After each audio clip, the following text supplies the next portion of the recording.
What is up, people? Everyone keeps saying the reason Silksong is taking so long to make is because it just keeps getting bigger and bigger. But is that really the case?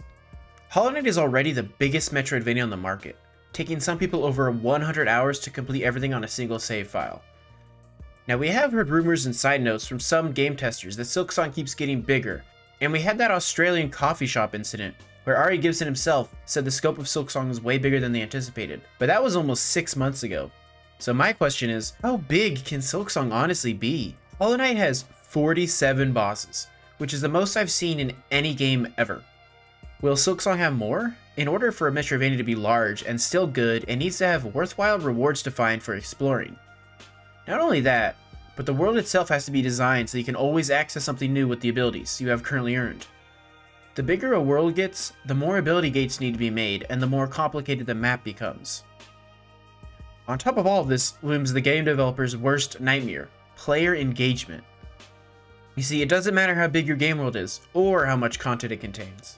If you can't hold the player's interest long enough to finish the game, then there isn't a point in making it so large.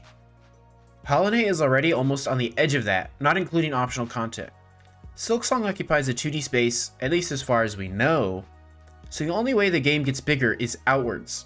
Perhaps the reason the game is taking so long to make is because they are having trouble tying the whole thing together. Or maybe they are still adding content. I don't know. I just don't want people to freak out or be disappointed if the game isn't as huge as they originally thought it would be.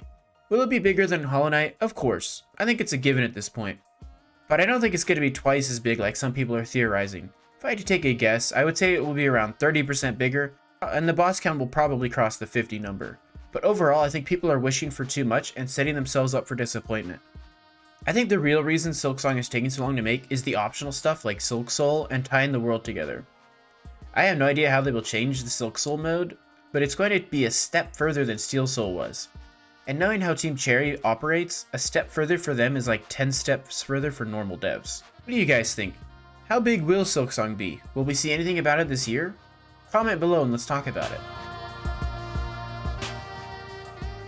One of the interesting pieces of information we got from the Edge magazine over a year ago was the general progression of the game.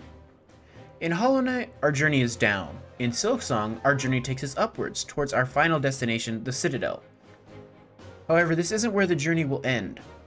The initial hook is to get to the Citadel, which is at the top of the world. And then, the next thing players might be presented with is to get to the top of the Citadel, says William. Their example for this is Castlevania Lords of Shadow, where you go on a journey to reach the castle, and are then able to explore the actual castle. This reminds me of Order of Ecclesia, where the first half of the game is exploring the lands around the castle, and the second half is exploring the castle itself, which is basically a second Metroidvania map. Remember how Crossroads is a complete change when the infection spreads in the mid-game?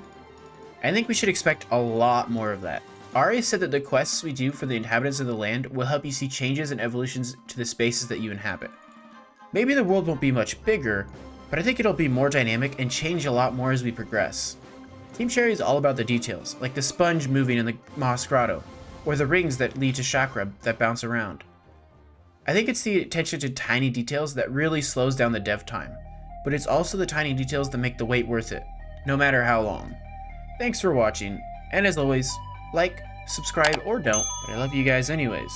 Especially Fragile Greed users. You people are chads.